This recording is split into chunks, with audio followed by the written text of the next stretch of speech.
Dear students, welcome. समाकलन में हम लगभग 8 से 9 वीडियो, 8 से 9 क्लास आपको पढ़ा चुके हैं। आज हम इंटीग्रेशन के अंतर्गत next topic integration by parts का स्टडी करेंगे।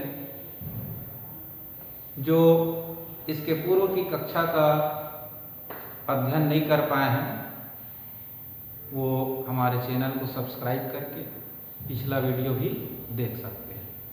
तो चलिए स्टार्ट करते हैं आज का टॉपिक इंटीग्रेशन बाय पार्ट्स। इसे खंडशः समाकलन भी कहते हैं।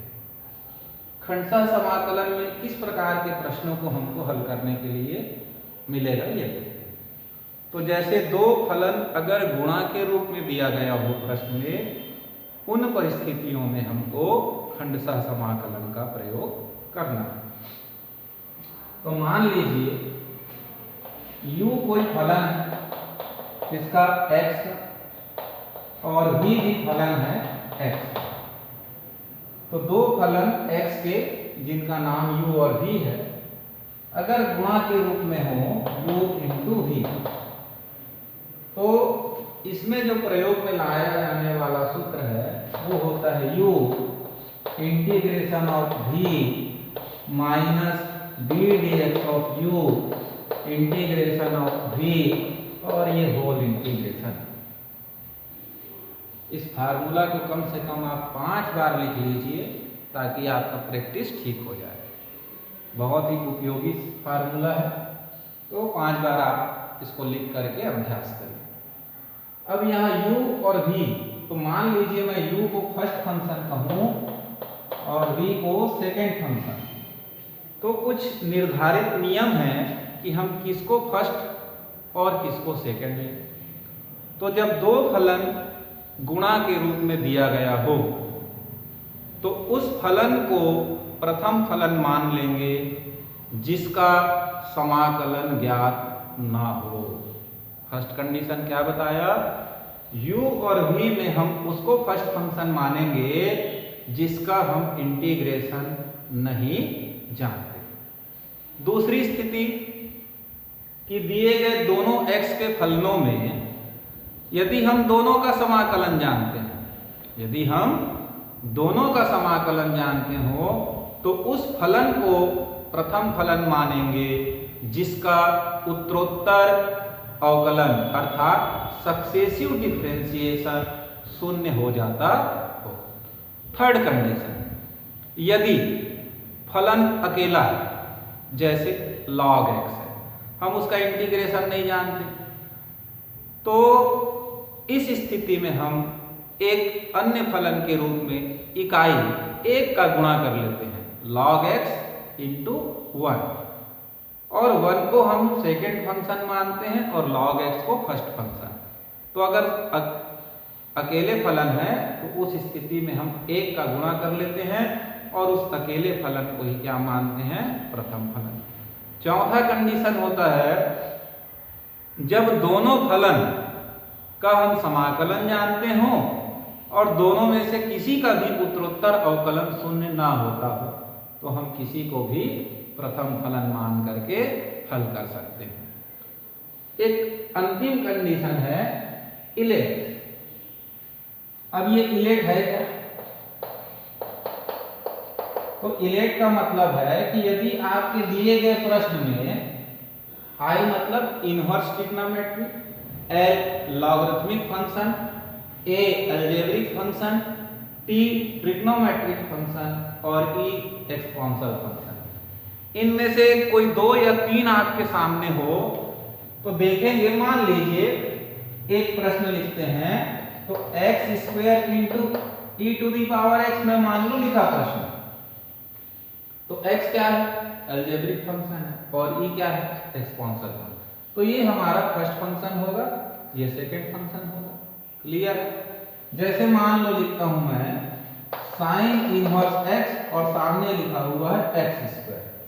अब देखेंगे इन दोनों में से हम किसको फर्स्ट फंक्शन माने, तो जनरली x स्क्वायर का उत्तरोत्तर अवकलन शून्य हो जाता है। परंतु साइन इनवर्स एक्स का इंटीग्रेशन हमको नहीं मालूम, तो कैसे मान लेंगे इसको फर्स्ट फंक्शन? नहीं मान पाएंगे, तो इसको मानना चाहिए। और कायदा भी यही कहता है, इलेट मतलब पहला आई क्या है? प्रतिलोम फलन, यानी ये हो, उसके बाद एक्स स्क्वायर यानी अलजेब्रिक फंक्शन आता है। इस कंडीशन में हम साइन इनवर्स एक्स को फर्स्ट फंक्शन मानेंगे और एक्स स्क्वायर को सेकंड फंक्शन मानेंगे। ठीक है, तो आप सूत्र को कम से कम 5 बार लिख लीजिए। मैं कुछ प्रश्नों को यहाँ आपको बताता हूँ, प्रश्नावली 7.9 से। ठीक, फर्स्ट क्वेश्चन लिया, x square e to the power x का समाकलन एक्स के सापेक्ष हमको करना है। तो हम देखेंगे कि e to the power x का उत्तरोत्तर अवकलन शून्य नहीं होता, एक्स स्क्वायर का होता है, और हम दोनों का समाकलन भी जानते हैं। तो दोनों का समाकलन जानते हैं, और चूंकि एक्स स्क्वायर का उत्तरोत्तर अवकलन शून्य होता है, इसलिए हमारा फर्स्ट फंक्शन यानी u क्या होगा? एक्स स्क्वायर हो जाएगा, और ये v हो जाएगा। तब इस फार्मूला को देखते हुए लिखेंगे x square integration of v d dx of x square integration of v, और ये whole integration x square e to the power x का integration e to the power x x square का d dx 2x, और e to the power x का integration e to the power x फिर से dx बन जाएगा। एक step हल करने के बाद यहाँ देखते हैं फिर से x गुणित e की घात x आ गया, यानी यहाँ फिर से दो फलन गुणा के रूप में है, यानी एक बार और हमको खंडशः समाकलन का सूत्र लगाना पड़ेगा। तो x square e to the power x 2 बाहर कर दिए, और इसको x u मान लिए, e to the power x को v d dx of u integration of v, और ये होल इंटीग्रेशन और बड़ा कोष्ठक बंद कर दीजिए।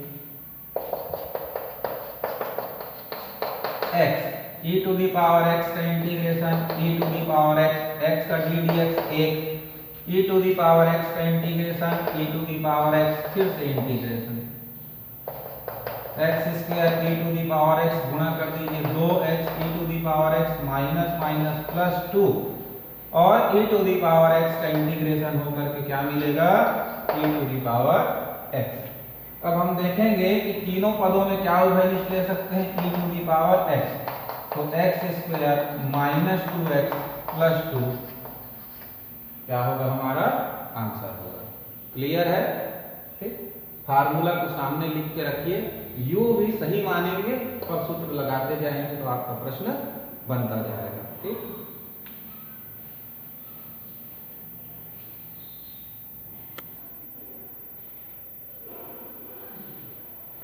नेक्स्ट क्वेश्चन है x sin x cos x dx। तो तीन फलन हो गया x sin x cos x, तो यहाँ पर थोड़ा सा इसको sin x cos x को बदलिए। क्या बदल सकते हैं? तो 1/2 का गुना किए तो अंश में भी 2 का गुना होगा, इस प्रकार से 2 sin x cos x का फार्मूला बन जाएगा sin 2x। अब हम देखेंगे दोनों का समाकलन जानते हैं, तो फर्स्ट फंक्शन किसको लेंगे? जिसका उत्तरोत्तर अवकल गुणांक शून्य हो जाए। तो साइन को करके देखिए, बार बार डिफरेंशिएट, साइन का कॉस, कॉस का साइन, साइन का कॉस, ऐसा होता रहता है। और x को डिफरेंशिएट करेंगे तो 1 और 1 के बाद 0, यानी इसका उत्तरोत्तर अवकलन शून्य हो जाता है, इसलिए ये हमारा u होगा और ये v होगा। और हाफ बड़ा कोष्ठक लगाइए, u integration of v d dx of u integration of v, और ये होल इंटीग्रेशन और बड़ा कोष्ठक बंद और यहाँ छोटा कोष्ठक लगाइए। हाँ, x साइन 2x का integration minus cos 2x upon 2 हो जाएगा। ठीक, माइनस x का डी dx 1, साइन 2x का integration minus cos 2x upon 2, और ये हुआ dx, बड़ा कोष्ठक बंद कर देंगे। अब यहाँ भी बटे में 2 है, यहाँ भी बटे में 2 है, पूरे से 2 बाहर निकाल देंगे तो 1/4 ऋण x cos 2x minus minus plus cos 2x dx। अब cos 2x का इंटीग्रेशन और करेंगे फिर कंप्लीट हो जाएगा। 1/4 ऋण x cos 2x का इंटीग्रेशन sin 2x अपॉन 2 हो जाएगा। अब चाहिए तो आप 1/4 को अंदर ले आइए या 2 को बाहर ले जाइए, वो आपके ऊपर निर्भर करता है, अदरवाइज नहीं आंसर ले सकते हैं। क्लियर है? तो 7.9 एक्सरसाइज में बहुत ही बेसिक फार्मूला पर है सवाल, आप सीधा फार्मूला में रखते जाइए और आपके क्वेश्चन बनते जाएंगे। तो मैं नेक्स्ट एक्सरसाइज की ओर चलता हूँ। log x का इंटीग्रेशन हम आज ज्ञात करते हैं।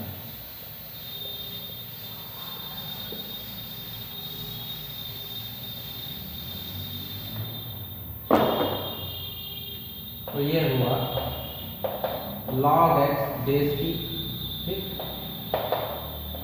अब यहाँ पर log x अकेले फलन है, तो ये तीसरे कंडीशन में बताया था कि कोई एक फलन हो और हम उसका अवकलन तो जानते हैं परंतु समाकलन नहीं जानते।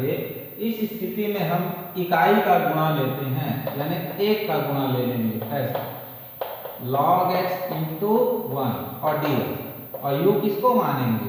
जिसका समाकलन नहीं जानते, और एक क्या हो जाएगा v। अब देखिए u integration of v d dx of u integration of v, और ये होल इंटीग्रेशन हो जाता है। क्लियर? log x 1 का इंटीग्रेशन x, log x का d dx 1/x, 1 का इंटीग्रेशन x और ये dx, x कैंसिल हुआ, x को सामने ले लीजिए, x log x, यहाँ केवल एक बचा है तो एक का समाकलन हुआ x कॉमन ले लेंगे तो ये बचा log x और यहाँ बचा 1 के बदले हम लिख सकते हैं log e, और log e लिखा उसके बाद क्या हुआ log x minus log e, तो हम इसको लिख सकते हैं log x बटे e। ऐसा आंसर छोड़ सकते हैं, ऐसा आंसर भी छोड़ सकते हैं, और ज़्यादा अच्छा है किताब में आपको यहाँ तक ला करके बताया गया है, और तो यहाँ तक आप आ जाइए। ठीक है?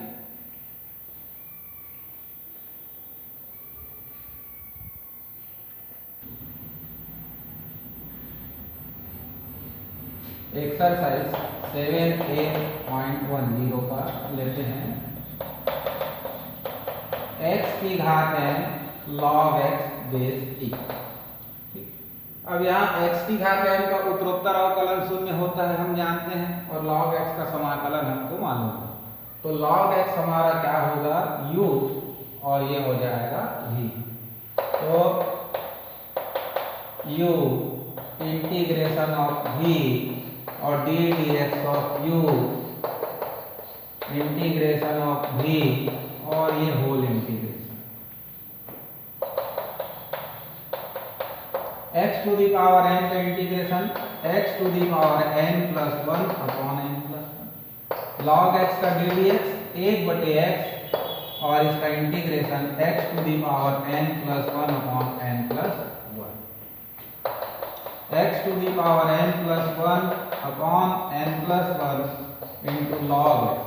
यहाँ x की घात n धन 1 को जब x से भाग देंगे तो क्या बचेगा x की घात n, और ये 1/n धन 1 कांस्टेंट होने के नाम से हमको बाहर लिखना होगा। अब अंदर केवल बचा x की घात n, जिसका इंटीग्रेशन अभी किए हैं, फिर से उसको लिख लेंगे। तो 1/n धन 1 x to the power n का integration x to the power n plus 1 upon n plus 1। Last answer आ जाता है। हम चाहें तो x to the power n plus 1 को बाहर निकाल दें तो ठीक, ना निकालें तो ठीक, वो लास्ट में आप एक आध लाइन अपने उत्तर माला को देखते हुए लिखिए या अपने विवेक का प्रयोग करिए। तो ये बाहर लिया तो क्या बचा log x, ये बाहर हुआ तो क्या बचा ऋण 1/n n धन a, और ये हमारा आंसर हो जाएगा। ठीक है,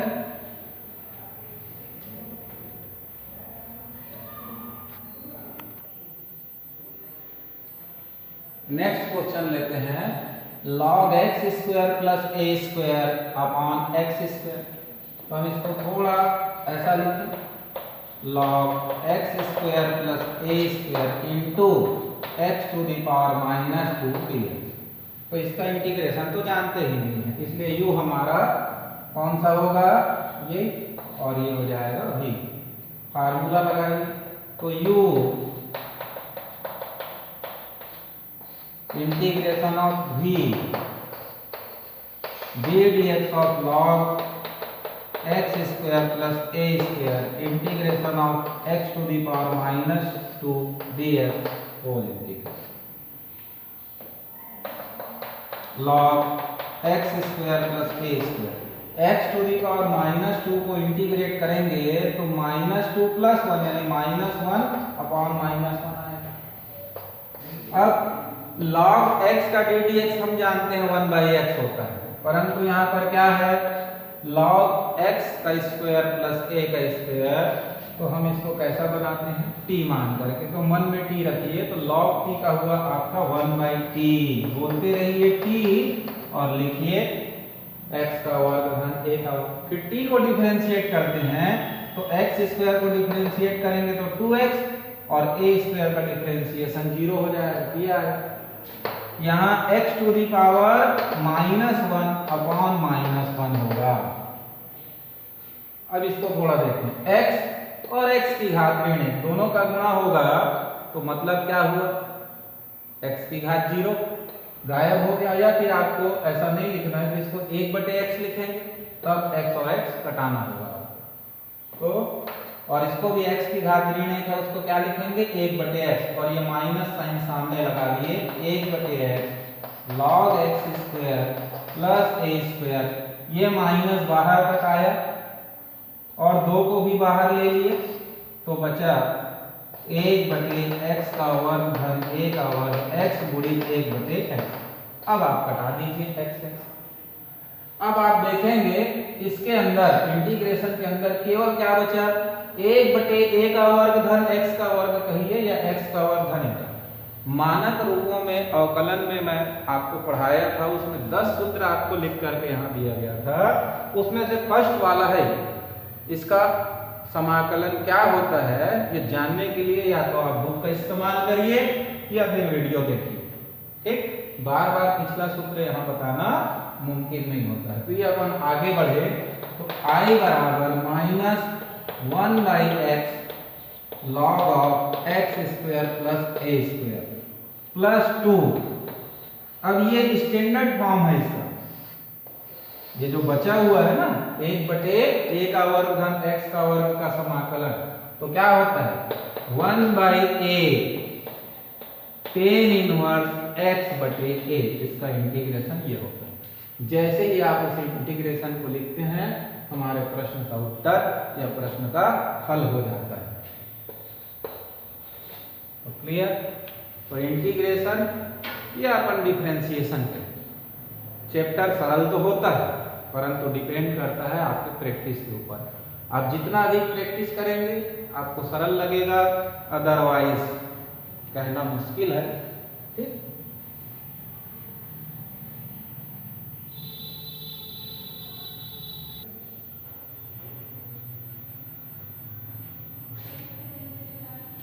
नेक्स्ट क्वेश्चन लेते हैं।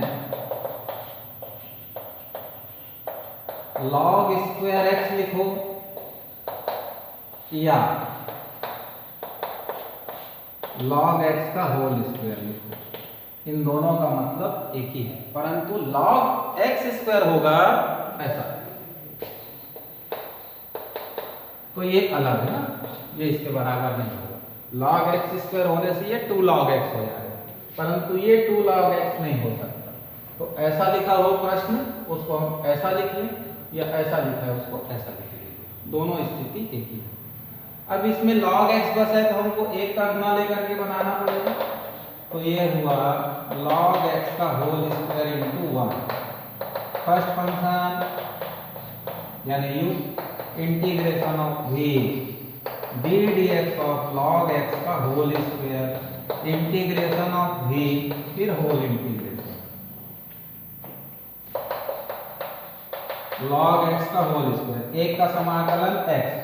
अब यहाँ log x को t मानेंगे तो t स्क्वायर हुआ, तो t स्क्वायर का क्या लिखते हैं 2t यानी 2 log x, फिर log x को डिफरेंशिएट करेंगे तो 1/x और यहाँ से एक का समाकलन आएगा x और ये हुआ dx, दोनों x कैंसिल हो गए।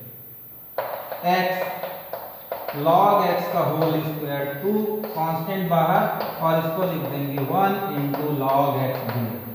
अभी log x को कैसे हल किए देखे थे, फिर आगे आप बनाएं तो log x को क्या लेंगे u और 1 को लेंगे v और फिर से इस बार फार्मूला के अनुसार आगे बढ़ा देंगे log x का होल स्क्वायर 2 बड़ा कोष्ठक log x integration of 1 d dx of log x integration of 1 और ये होल इंटीग्रेशन बड़ा कोष्ठक बंद करेंगे। ठीक, नोट कर लीजिए फटाफट।